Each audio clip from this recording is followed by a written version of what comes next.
Querido Deus, te agradecemos, Pai, mais uma vez, pela tua misericórdia para com as nossas vidas, para com o teu amor, a tua graça, a tua tolerância, a tua paciência para conosco, com nossos erros, com as nossas falhas, com as nossas dificuldades, mas tu compreende tudo, porque tu conheces, Senhor, desde o alto da cabeça até a planta de nossos pés. Nosso pensamento, nossa intenção, nossa vontade, tudo está diante da tua presença. E assim, Pai, nesta manhã, te agradecemos por estar na tua casa e te pedimos, Pai, que a nossa adoração chegue a ti, chegue à tua presença de maneira agradável, que tu receba, que tu colha, Pai, e que tua mão abençoadora seja sobre nós a cada dia, para nos fortalecer e nós continuarmos na jornada cada vez mais firme até chegarmos ao céu. E assim que oramos a ti, agradecidos por tudo, em nome do teu Filho amado Jesus. Amém.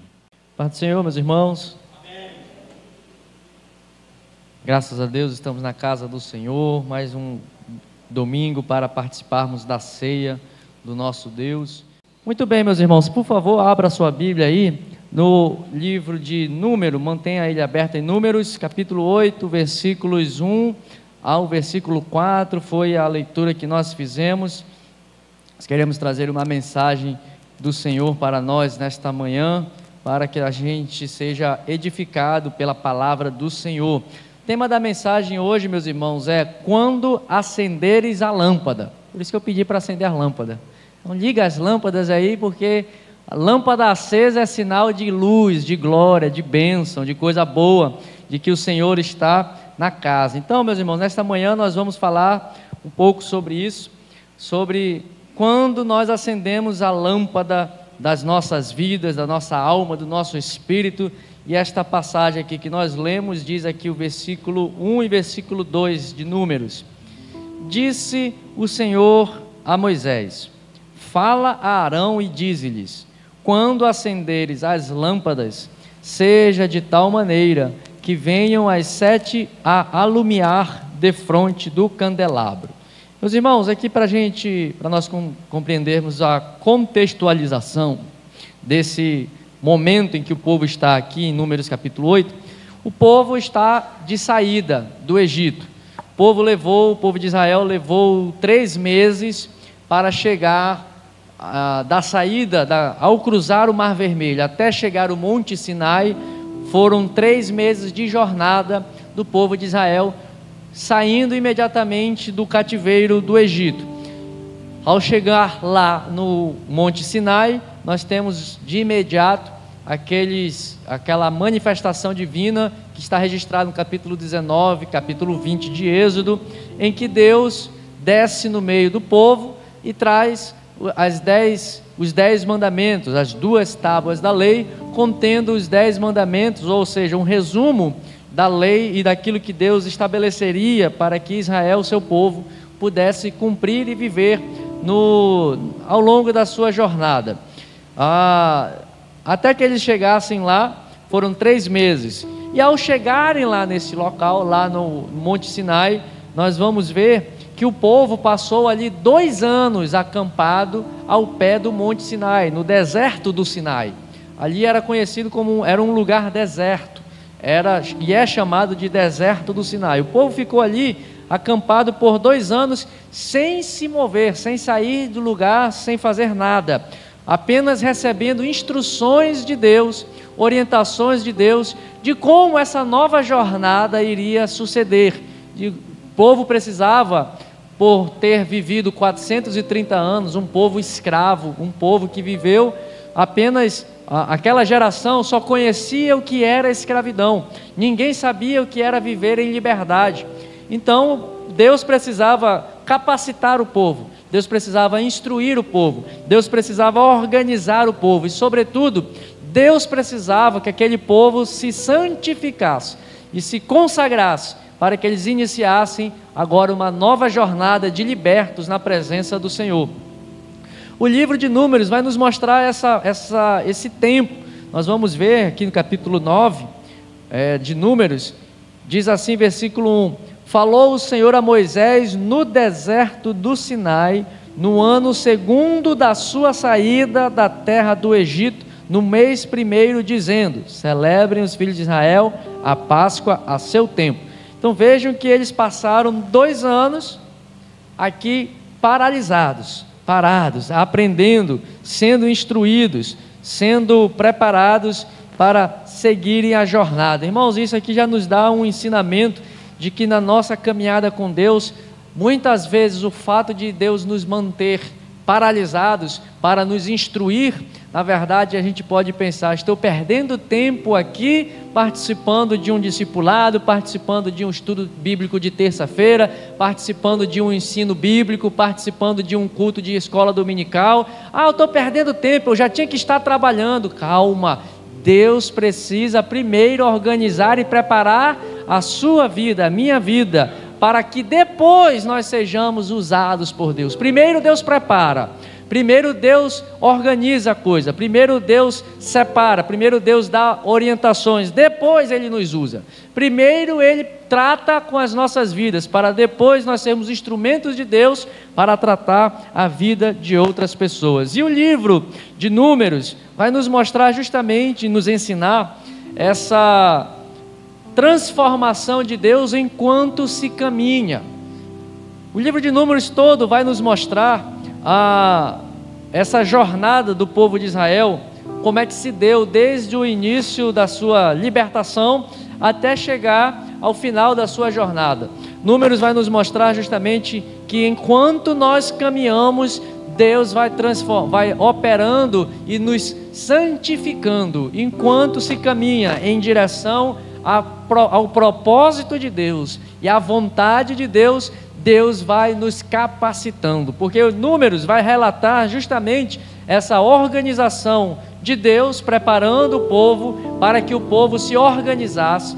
O povo foi então dividido em batalhões, por isso que o nome, nós chamamos esse livro de Números, porque foi o livro digamos assim, o livro de Números começa fazendo um grande inventário do povo, fazendo uma contagem do povo, quantos são da tribo de Judá, quantos são da tribo de Levi. Levi não foi contado, os levitas não foram contados segundo o parâmetro das demais tribos. Nós vamos ver que no final das contas Levi tinha uma quantidade de 22 mil e poucos homens, só que eles contaram os levitas a partir de 1 mês de idade para cima, enquanto que todas as outras tribos, está no capítulo 1 e 2 de Números, todas as outras tribos foram contadas a partir dos homens de 20 anos para cima, homens preparados para a batalha, homens que estavam aptos para a guerra. Então o livro de Números vai nos mostrar que na jornada se faz um inventário da nossa vida. Irmão, quantas vezes a gente não para um pouco para pensar como é que nós estamos vivendo, o que é que eu tenho feito, o que é que eu tenho para entregar ao Senhor. Então o livro de Números vai nos mostrar que enquanto se caminha, enquanto se está na jornada com Deus, Deus vai nos capacitando, vai nos preparando, vai nos santificando. E também o livro de Números nos mostra a falibilidade do homem. É no livro de Números que nós vamos ver muitas falhas e muitos tropeços do povo de Israel. E o primeiro grande tropeço acontece justamente no capítulo 12 de Números, quando Miriam e Arão falam contra Moisés, usando da língua maledicente. Já falamos sobre isso no estudo de terça-feira, e na verdade esse foi um pecado que fez o povo ficar paralisado na sua jornada, para mostrar que os pecados individuais apagam a chama da santidade do povo. O pecado de Arão e de Miriam foram suficientes para parar 2 milhões de pessoas no deserto. É sobre isso que nós vamos falar hoje. Quando a tua luz estiver acesa, ou quando a tua luz estiver apagada. O reflexo da nossa vida individual, ela é sentida e espelhada em todo o povo. No capítulo 12 aqui, Miriam e Arão se rebelaram e voltaram-se contra Moisés, falando mal da liderança de Moisés, dizendo a respeito de Moisés: ora, será que Deus fala somente por Moisés? Nós também somos usados por Deus. E aí falaram contra, e diz o texto aqui que o Senhor ouviu a fala maledicente de Miriam e de Arão, e puniu Miriam, puniu Arão, mas também puniu todo o povo, porque Miriam ficou imediatamente leprosa, mas o povo ficou paralisado por 7 dias, esperando para continuar a jornada até chegar à terra prometida. Irmãos, e é isso que nos diz essa jornada do povo de Israel. Eles estão em uma jornada em direção à promessa de Deus. Todos nós queremos alcançar a promessa que Deus tem para nossas vidas. Aqui a mais sublime promessa que Deus tinha para esse povo era: Deus estava tirando esse povo de um lugar sem propriedade para levá-los para uma terra de posse e possessão que seria dada a eles, e cuja terra produziria leite e mel em abundância. Mas o pecado de Miriam e de Arão paralisou não somente a ela, não somente a Arão, mas penalizou a todo o povo. E nós vamos ver outra falha do povo, é justamente a partir do capítulo 13, capítulo 14 de Números, quando os espias vão olhar a terra, vão inspecionar a terra. Olha, irmãos, eles estavam há 2 anos e alguma coisa aqui de jornada, desde a saída do Egito, e já estavam às portas da promessa.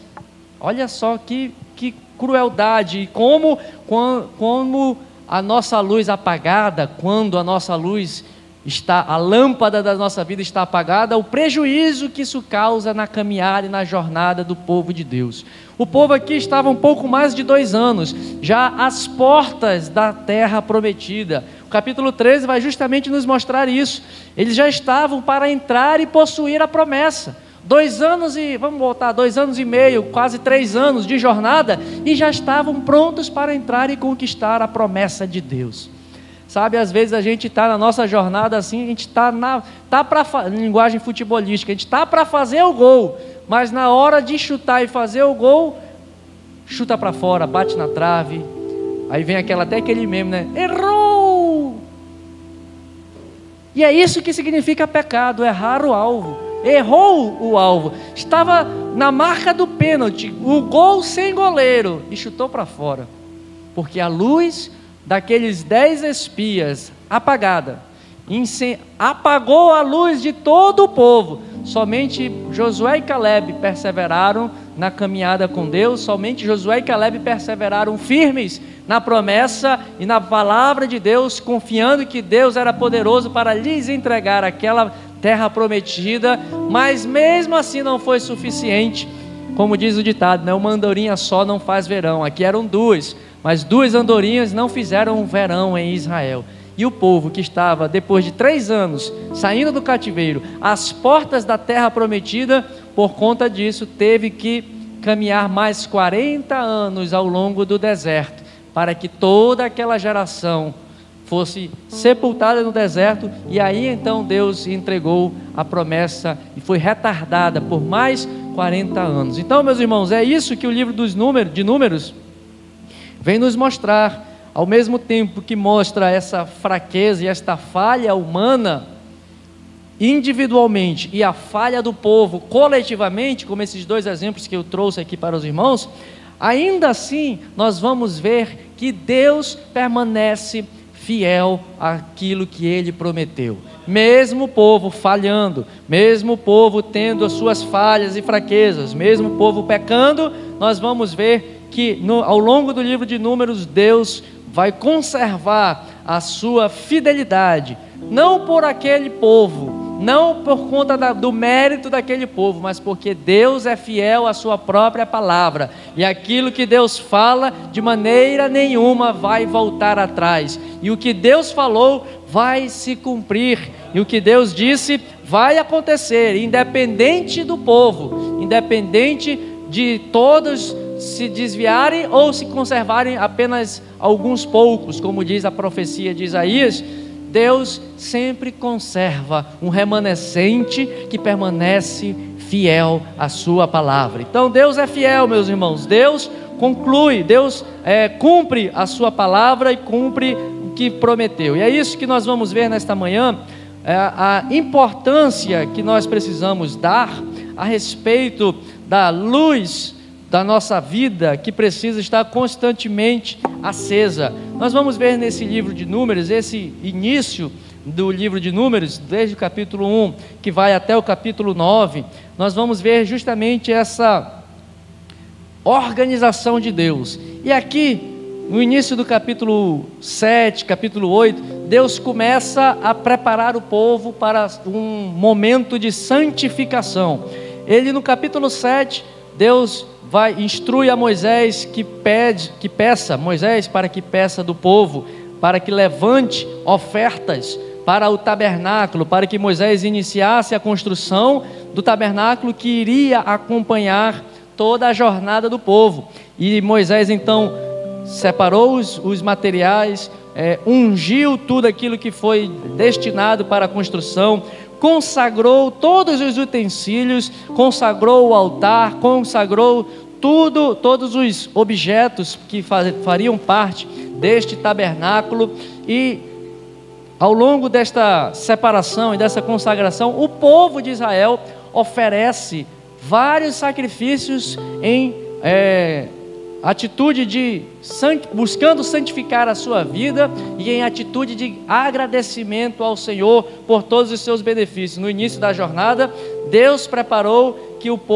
determinou que o povo se santificasse e se preparasse para que iniciasse a sua jornada. Moisés então deu todas as orientações, e no capítulo 7 todinho de Números, nós vamos ver que as 12 tribos de Israel ofertaram sacrifícios para consagrarem-se ao Eterno, para se santificarem a Deus. Ofereceram holocaustos, ofereceram ofertas pacíficas e ofereceram ofertas pelo pecado. E Deus recebeu todas essas dádivas, e no final do capítulo 7 nós vamos ver justamente um grande número de ofertas que foram dadas, de animais, de novilhos, de cordeiros, de bodes para expiar o pecado. E no final, versículo 89, capítulo 7, versículo 89, depois de o povo oferecer, é importante nós lembrarmos da divisão do templo, desse tabernáculo, que também depois se replicou no templo de Salomão. Todos esses sacrifícios que o povo trouxe eram oferecidos fora da tenda. Tinha o altar do sacrifício que ficava no pátio exterior, e esses animais, todo esse culto sacrificial era feito justamente fora do tabernáculo, fora das tendas do templo, fora, para que o povo todo tivesse acesso para levar a sua oferta a Deus. Então, esse povo ofereceu um grande número de sacrifícios, de ofertas a Deus, para consagrar, para santificar, para purificar a sua própria vida. E os sacerdotes, aos sacerdotes eram dados a incumbência de entrarem no santo lugar, e o sumo sacerdote no santo dos santos, para apresentar diante de Deus esse sacrifício que o povo estava lá fora oferecendo. E nós vamos ver justamente isso aqui no versículo 89, capítulo 7, 89, quando o povo está oferecendo sacrifícios lá fora. Quando entrava Moisés na tenda da congregação para falar com o Senhor, então ouvia a voz que lhe falava, de cima do propiciatório, que está sobre a arca do testemunho, entre os dois querubins. Assim lhe falava. E aí vem o texto que nós fizemos a leitura. Quando Arão acender as lâmpadas, seja de tal maneira que venha as 7 a iluminar defronte do candelabro. Meus irmãos, então aqui nós vamos ver que nesta oferenda, neste oferecimento, nesta oferta do povo a Deus, sacrificando e consagrando os utensílios do tabernáculo, todos os elementos. É importante salientar que o tabernáculo, a tenda, era feita de um material de pele de animais. Isso nos fala muito de que, na verdade, o tabernáculo que Deus pretende está em uma pele humana, que é você. O tabernáculo no Antigo Testamento, como Paulo vem dizer no Novo Testamento, na verdade sempre foi a intenção de Deus habitar fazer morada, acender a chama do verdadeiro e único tabernáculo que foi feito por mãos de Deus. Porque diz a palavra do Senhor que Ele não habita em lugar feitos por mãos de homens. Aqui Moisés é quem fez esse tabernáculo. O povo foi quem fez esse tabernáculo. Mas o tabernáculo de pele que Deus constituiu se chama Osani, Jacó, Edmar, Manuel, Jean, Elisa, Rosilene, Mário, Francisca, Maria Campelo, Erlane, Rosilene de novo aqui. Porque foi você que foi feito pelas mãos de Deus. Foi você o lugar que Deus escolheu para habitar. Como diz o profeta Isaías no capítulo 58, Deus habita no alto e sublime trono, mas Ele também habita no coração daquele que é contrito e quebrantado. É esse tabernáculo que foi consagrado. O tabernáculo de Moisés foi consagrado. E diz o texto aqui no capítulo 9, já passando mais para o capítulo seguinte, capítulo 9, versículo 15. Quando toda essa oferta de sacrifício, de holocaustos, sacrifícios pacíficos, sacrifícios pelo pecado, tudo isso foi oferecido, Moisés entra no tabernáculo. Deus fala para ele: Moisés, diga para Arão acender a lâmpada do tabernáculo, do lugar santo. Neste momento aqui que eles estão em consagração, diz o texto, capítulo 9, versículo 15: no dia em que foi erigido o tabernáculo, a nuvem o cobriu, a saber, a tenda do testemunho, e à tarde estava sobre o tabernáculo uma aparência de fogo até a manhã. Assim era de contínuo, a nuvem o cobria, e de noite havia uma aparência de fogo. Era de contínuo, irmãos. Esse tabernáculo de Moisés continuamente tinha uma nuvem de glória, e continuamente tinha uma aparência como de fogo, uma chama que resplandecia. Imagine, tente viajar aí na sua mente. Por isso Deus nos deu a capacidade de pensar, de sonhar e de imaginar. Imagine um tabernáculo ambulante, flamejante, porque era uma glória que envolvia aquele tabernáculo feito por mãos de homens, que locomovia-se no meio do povo, uma nuvem de glória que cobria, e uma aparência como de fogo que envolvia aquele tabernáculo que foi feito por mãos de homens. Se nós nos lembrarmos, meus irmãos, que Moisés, quando subiu no alto do monte, lá em Êxodo, para receber as tábuas da lei, depois ele voltou, qual era a aparência do rosto de Moisés quando ele desce do monte? O seu rosto resplandecia de tal forma, era uma luz gloriosa, porque ele olhou e contemplou a glória, a nuvem de glória do Senhor, porque ele estava em um estado de santidade, de consagração. E ele subiu o monte, irmão, e este subir o monte, na verdade, quando o texto diz aqui, quando tu acenderes a tua lâmpada, esta palavra acender aqui, ela de ligar, né? De ligar, no português dá a ideia de ligar, mas no hebraico aqui é berhalot, significa subir, elevar-se. O que Deus quer dos seus sacerdotes é que eles elevem-se espiritualmente.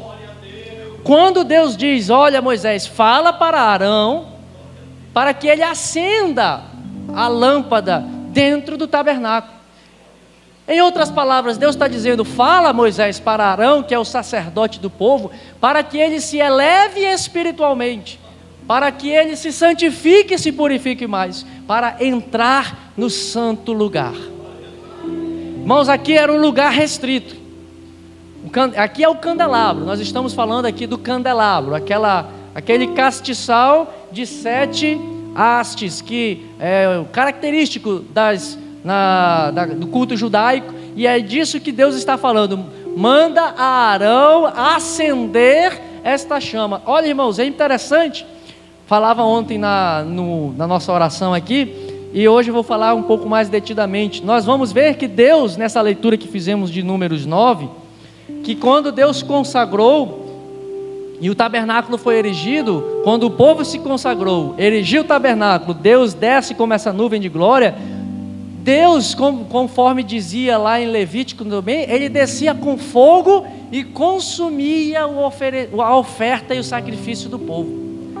Mas é importante, e é aqui um detalhe interessante e relevante para nós, que este fogo que descia para consumir o altar, não era o mesmo fogo que era colocado dentro da lâmpada, da candelabro dentro do altar. Deus não acendeu a lâmpada do candelabro. A responsabilidade de acender a lâmpada do candelabro era do sacerdote. Isso nos faz mostrar que nós precisamos ter em nossas vidas dois fogos. Nós precisamos ter em nossas vidas duas chamas constantemente acesas. Levítico vai nos dizer que o fogo arderá continuamente no altar e não se apagará. Mas este fogo que deve estar aceso no altar constantemente é diferente desta lâmpada, deste fogo que está acendendo o candelabro aqui no capítulo 8. Este fogo de Levítico, que está nos dizendo, capítulo 6, é o fogo do sacrifício. O que Levítico está nos dizendo desse primeiro fogo, que era o que o povo estava oferecendo na parte externa da consagração do tabernáculo, este fogo diz respeito ao fogo de Deus que nos purifica. E deve estar continuamente aceso em nosso coração para que nós possamos sacrificar as nossas culpas a Deus, para que nós possamos sacrificar os nossos egos, tenho falado bastante, vou repetir, a nossa língua maledicente precisa ser queimada neste fogo de Levítico 6, que arderá continuamente sobre o altar. Esse fogo, este altar diz respeito ao sacrifício da nossa carne, aquilo que Paulo vai escrever no Novo Testamento dizendo, olha, eu preciso mortificar, eu esmurro a minha carne para submetê-la à vontade de Deus. Isto é o fogo continuamente aceso sobre o altar do sacrifício. Você e eu jamais podemos nos esquecer de que somos pecadores, porém pecadores redimidos pelo sangue de Jesus. Redimidos desde que esteja aceso constantemente o fogo do sacrifício em nosso coração, oferecendo a Deus a nossa vida como sacrifício vivo derramado na presença do Senhor. Mas não é desse fogo que eu estou falando. E este fogo foi Deus quem mandou. Esse fogo do altar exterior, foi Deus quem mandou esse fogo. Quando o povo ofereceu o sacrifício, o fogo desceu. É este fogo que santifica, que purifica, que foi o fogo que o anjo extraiu do altar de Deus, quando Isaías contemplou a glória do Senhor e disse, eis que os meus olhos viram o Rei, assentado num alto e sublime trono. E agora, o que eu vou fazer? Eu sou um homem de lábios impuros e habito no meio de um povo de lábios impuros igualmente. E aí o Senhor tirou do altar da santificação, do fogo que estava queimando para purificar os lábios de Isaías. O anjo foi lá com uma tenaz, tirou a brasa do altar, tocou nos lábios de Isaías e ele naquele momento foi purificado. Toca no meu lábio, né, Mário, também. Toca no meu coração. Toca na minha vida com este fogo que purifica. Desça fogo do céu. Foi o fogo lá de Elias. Fogo que Elias organizou, melhor dizendo, o altar. Preparou as pedras. Colocou tudo em ordem. E então o fogo do Senhor desceu dos céus e consumiu o sacrifício. Mas não é desse fogo que nós estamos falando. Que esse é o fogo que vem de Deus. Mas nós vamos ver esse fogo que o povo acendia aqui, era um fogo aceso pelo sacerdote. É claro que não é um fogo estranho de Deus, porque os filhos de Arão mais na frente, Nadab e Abiú, ofereceram um fogo estranho. E o que aconteceu com eles? Foram consumidos, foram destruídos, foram mortos imediatamente. Mas este fogo, Deus não acende a lâmpada Deus não acende o candelabro que está no lugar santo. É tarefa do sacerdote oferecer e manter acesa perpetuamente esta chama. Pastor, o senhor está inventando moda. Vamos lá, Êxodo 27, 20 a 21. Porque quem vai conservar esta chama acesa perpetuamente é você, meu irmão. Somos nós, enquanto sacerdotes. Êxodo capítulo 27, olha a ordenança de Deus a respeito do fogo da lâmpada do candelabro. Êxodo 27, versículo 20 e versículo 21. Ordenarás aos filhos de Israel que tragam azeite puro de oliveira, batido para o candelabro, para que haja lâmpada acesa continuamente. A ordem de Deus é: o povo tem que trazer azeite, o povo tem que trazer o azeite puro, para que a lâmpada do candelabro permaneça acesa continuamente. Na tenda, verso 21, na tenda da congregação, fora do véu que está diante do testemunho, Arão e seus filhos conservarão em ordem, desde a tarde até pela manhã, perante o Senhor. Estatuto perpétuo será este a favor dos filhos de Israel pelas suas gerações. Então aqui Deus dá uma ordem: esta luz do candelabro tem que estar perpetuamente acesa no altar, lá no lugar santo. Agora vamos para Levítico 24, verso 4. Aqui nós vamos ver de quem é o dever de manter esta lâmpada acesa. Veja que o povo de Israel tinha que levar azeite puro. O azeite era o combustível para manter a lâmpada do candelabro acesa. E quem tem o dever de conservar essa lâmpada acesa? Nós vamos ver aqui Levítico 24, versículo 4.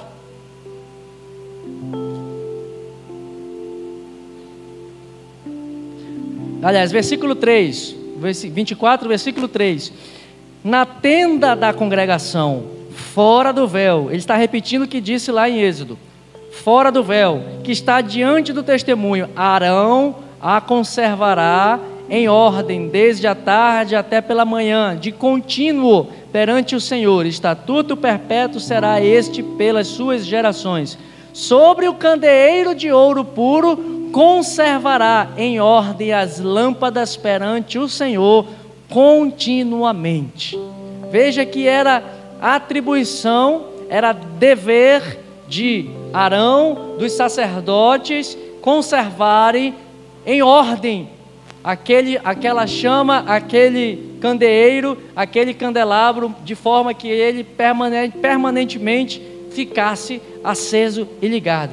Meus irmãos, isso aqui nos fala justamente de que, se nós entendermos que toda essa simbologia do culto judaico no Antigo Testamento é uma sombra, como o escritor aos Hebreus diz, tudo que era feito ali era uma sombra, um reflexo, um símbolo, uma imagem, para que nós pudéssemos compreender a realidade da nova aliança. O que nós estamos falando aqui, vendo aqui, é que a nossa santificação vem de Deus, a purificação da nossa alma vem de Deus, mas a chama conservando-se acesa em nosso espírito, ela é uma iniciativa nossa de buscar o azeite puro, que é o típico exemplo do Espírito Santo de Deus em nossas vidas. Provérbios capítulo 20, verso 27, vai nos dizer justamente isso, que o espírito do homem é a lâmpada que o Senhor ilumina. Meus irmãos, o Senhor quer iluminar e acender o nosso espírito com essa chama eterna e permanente, mas é dever de todo sacerdote conservar esta lâmpada acesa.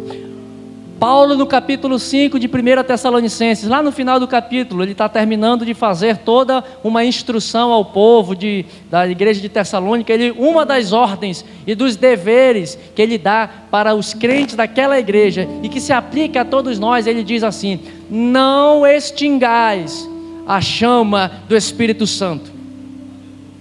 Meus irmãos, isso é sinal, isso significa que se é dever nosso, se o candelabro está falando da nossa alma, do nosso espírito, e que é dever do sacerdote conservar esta chama acesa, significa que nós podemos apagar a chama do Espírito Santo em nossas vidas.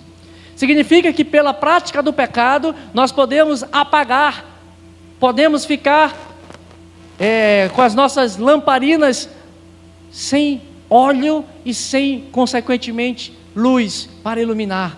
Nossos rostos, ao invés de ficarem resplandecentes, como foi o caso de Moisés, ficará opaco, negro, como uma parede escura, sem vida, sem luz. Jesus falando no capítulo 6 de Mateus, ele diz: se os teus olhos forem bons, o teu corpo terá luz, mas se os teus olhos forem maus, quão grande trevas será envolvida na tua vida. E ele diz que os olhos são as janelas da alma, os olhos são a candeia do Espírito. Olha aí, Jesus está falando isso, que os nossos olhos são a candeia do nosso Espírito. A candeia está falando de luminária, de candelabro. Aquilo que você vê, ou acenderá a chama do teu espírito, ou apagará a chama que há em ti.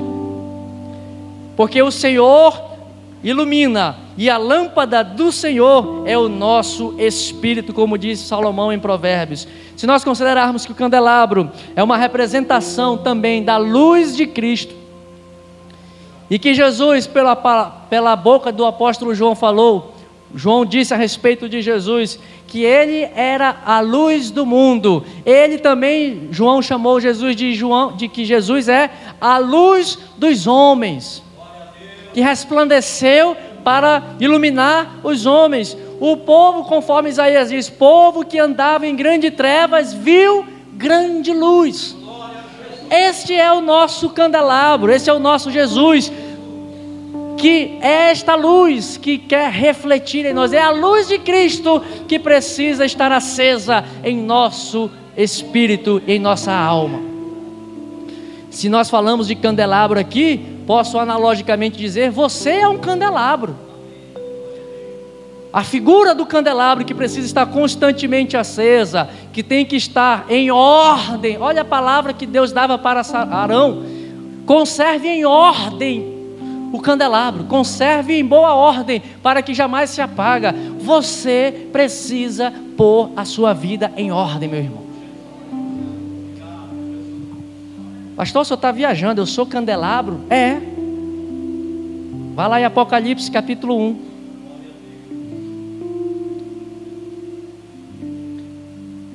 Apocalipse capítulo 1, versículo 20.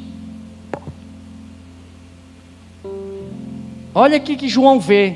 Ele está conversando, batendo um papo com Jesus aqui. João capítulo 1. E no versículo 19 e versículo 20, Jesus diz para João: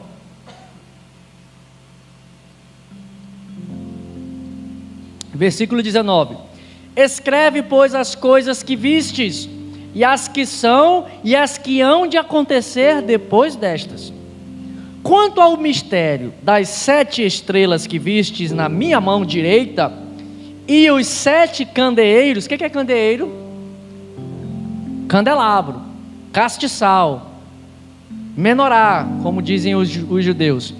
Quanto ao mistério das 7 estrelas que viste na minha mão direita, e aos 7 candeeiros de ouro, as 7 estrelas são os anjos das 7 igrejas, e os 7 candeeiros são as 7 igrejas. Quem é você, meu irmão? Quem é você, segundo a palavra de Deus? Fale aí, você é o quê? Eu sou a igreja de Cristo, eu sou um candeeiro de Deus. É por isso que em seguida, quando Jesus diz, eu sou a luz do mundo, depois ele diz, agora vocês são a luz do mundo. Porque Jesus já não está mais entre nós, Jesus não está mais carnalmente em meio de nós. Eis que estou convosco até o fim dos dias. Ele falou isso e é verdade, Ele está conosco. Senhor, estás comigo em todo o tempo, fazendo-me feliz no sofrimento. Eu sempre esqueço. Tu és meu maná, meu alimento, e por aí vai. Ele está conosco, mas carnalmente Ele não está mais. Agora, a luz desse Cristo precisa estar acesa nesses candeeiros e candelabros que estão aqui caminhando por esta vida, para que o mundo possa olhar para você da mesma maneira que o povo olhou para Moisés. Meu Deus, que glória resplandecente no rosto deste homem, no rosto deste servo do Senhor. E o rosto de Moisés era iluminado, brilhava, resplandecia. Assim seja a vossa luz, resplandecendo em meio a uma geração corrompida e perversa, como diz o apóstolo Paulo aos Filipenses. Da mesma maneira que Arão tinha o dever de conservar acesa a sua lâmpada, a lâmpada do altar que ficava no lugar santo, você tem o dever de conservar a luz de Cristo brilhando e resplandecendo na sua vida dia após dia. É nosso dever, é nosso compromisso, foi o nosso ministério que Deus nos deu. O propósito de Deus para com a nação de Israel era que Israel fosse uma luz para as nações. O profeta Jeremias vai dizer isso. Mas o povo falhou, Israel falhou. E aí Jesus vem no Novo Testamento quando nos diz: agora vocês são a luz deste mundo. Falharemos nós também? Pergunto, falharemos nós também a nossa missão de sermos luz e deixar o nosso candeeiro resplandecer a glória e a luz de Cristo? Irmão, essa chama que ilumina, esta luz que resplandece, é a luz de Cristo. Que eu diminua, que Ele apareça, disse João. Como nós cantamos, né?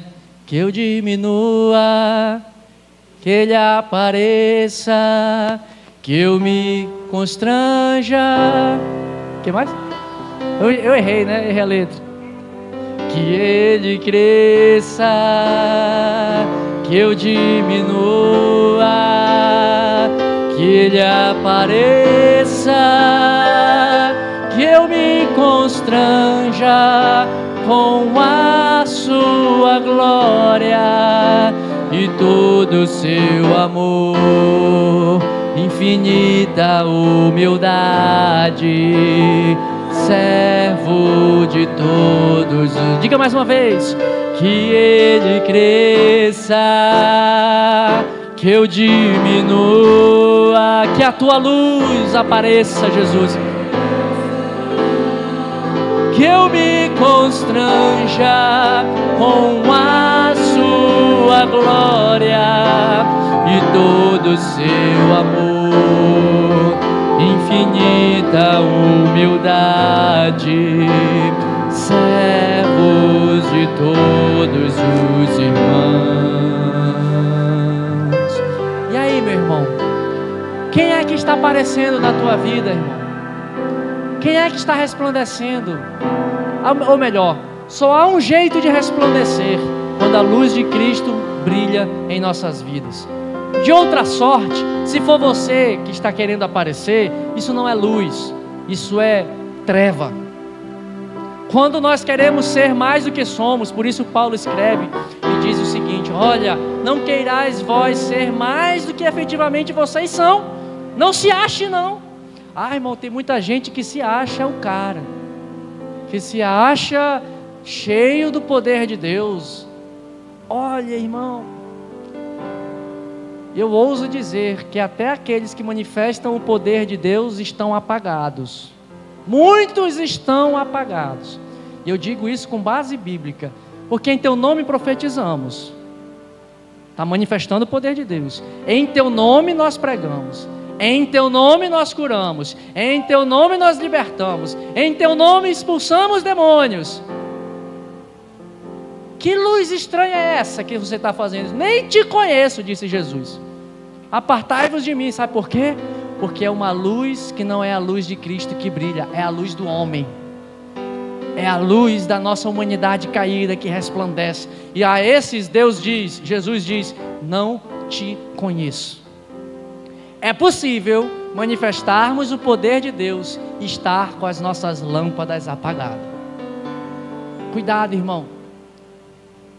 Manifestação de poder de Deus não é sinal de que está tudo certo na tua vida. Agora, se na tua vida está sendo produzido frutos de amor, frutos de temperança, frutos de domínio próprio, frutos de longanimidade, frutos de paz, misericórdia, os frutos do Espírito, aí eu digo, a tua lâmpada está acesa, acesa, acesa, que está como uma aparência de fogo na tua cara. E aí será como aquela mulher falou para o profeta e disse: eis que este aí é um santo homem de Deus. Manifestação de poder não é sinal de lâmpada acesa, mas manifestação de amor, perdão, compaixão. Ah, meu irmão, esse é o caminho para ter as nossas lâmpadas acesas e o candelabro aceso constantemente. Por isso a ordem para Arão e para nós nesta noite é: põe a ordem no seu candelabro, põe a ordem na sua menorá, põe a ordem no seu candeeiro. Será que está aceso? Será que está com fogo adequado? Será que está com fogo de Deus? Será que está resplandecendo a luz do Evangelho? Será que a tua luz resplandece em meio às trevas? Paulo fala isso. Vamos ler, eu já citei aqui, mas eu quero fazer essa leitura de Filipenses capítulo 2, versículo 14 ao 16. Paulo, escrevendo aos Filipenses capítulo 2, versículo 16, versículo 14 ao 16, ele diz assim, ele está falando aqui a respeito do desenvolvimento da salvação. Assim pois, amados, versículo 12, assim pois, amados, como sempre obedecestes, não só na minha presença, porém muito mais agora na minha ausência, desenvolvei a vossa salvação com temor e tremor. Versículo 14, pulando 13, vai para o 14. Fazei tudo sem murmuração e nem contendas, para que vos torneis irrepreensíveis e sinceros, filhos de Deus, inculpáveis no meio de uma geração pervertida e corrupta, na qual resplandeceis como luzeiros no mundo. Este é o teu dever, irmão, resplandecer como luzeiro no mundo, em meio a uma geração pervertida, corrupta, apagada. É para isso que Deus nos chama.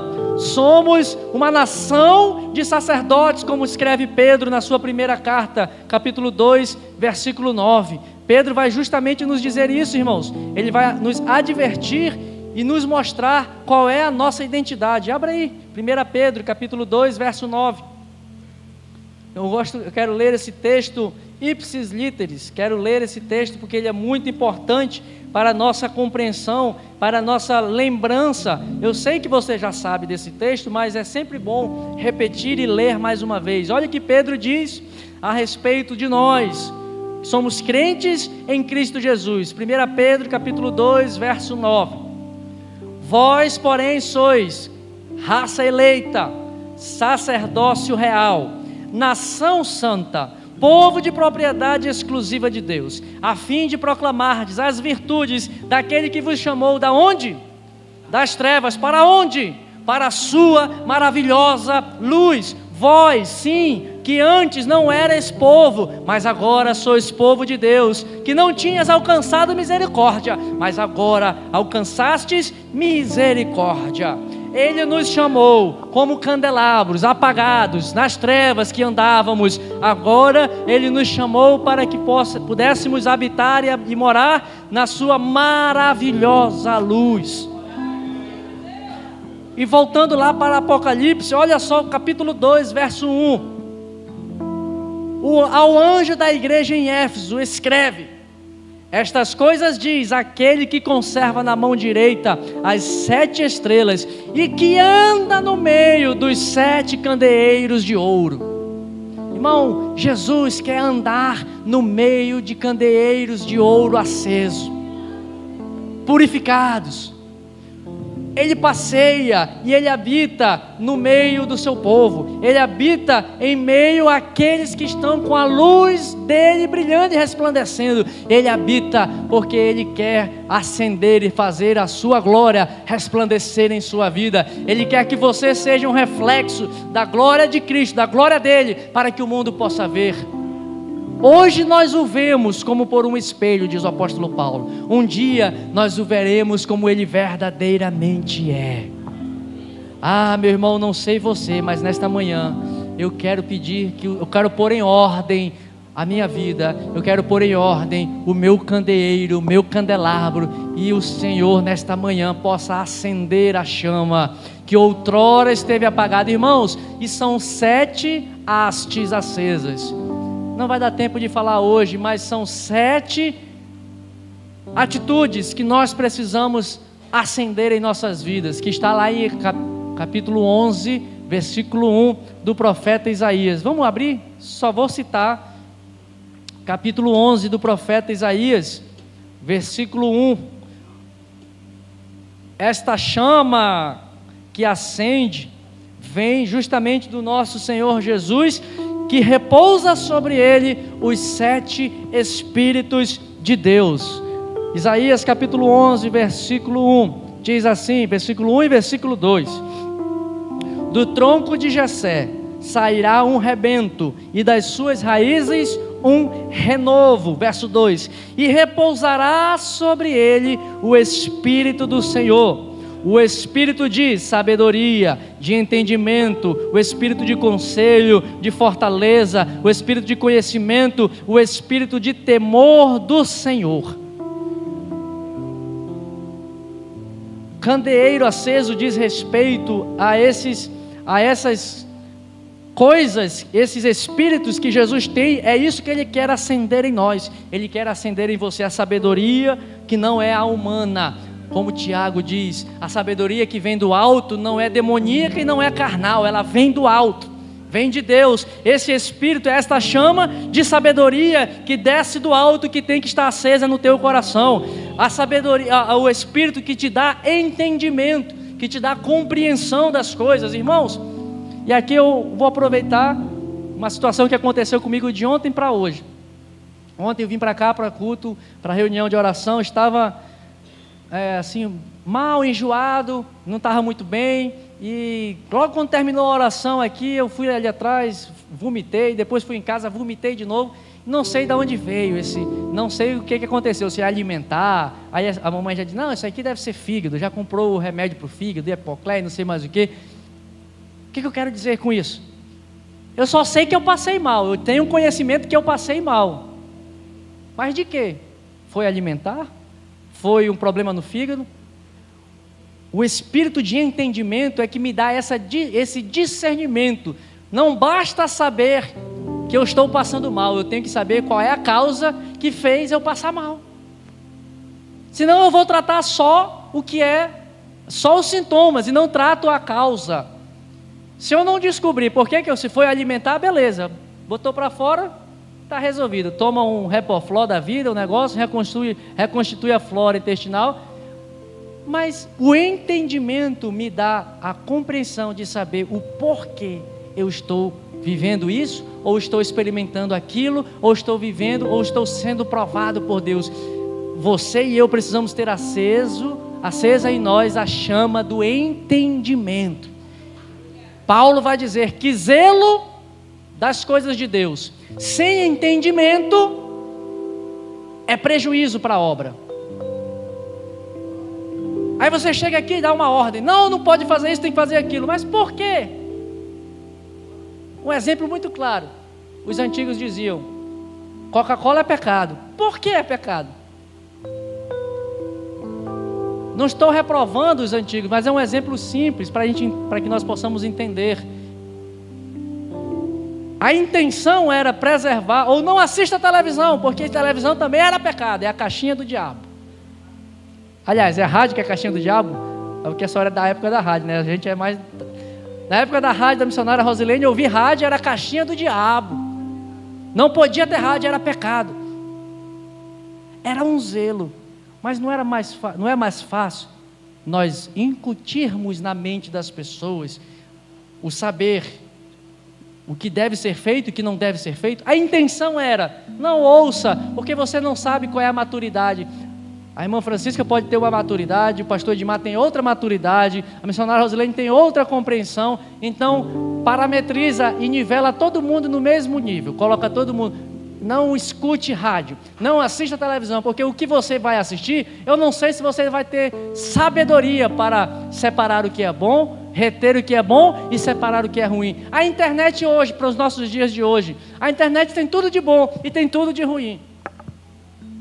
Você pode aprender muita coisa com a internet, mas você pode navegar em águas de pornografia à vontade na internet, que está aí à disposição. Então, ao mesmo tempo, se a pessoa não tiver entendimento, aquilo que pode ser bom, ela vai transformar em mal. Por isso, você precisa acender na tua vida a chama do entendimento, o espírito de conselho. Ah, irmão, tem gente que é muito absoluto. Não, eu tomo as decisões por mim mesmo.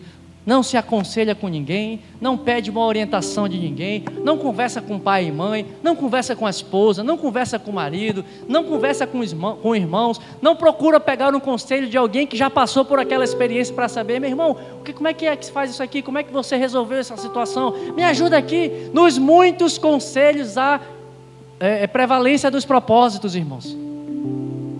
Você precisa estar aceso, e tudo isso, quem acende esta chama é o Espírito de Deus, é o Senhor Jesus, que sobre ele repousou o Espírito do Senhor, que tem todas essas coisas.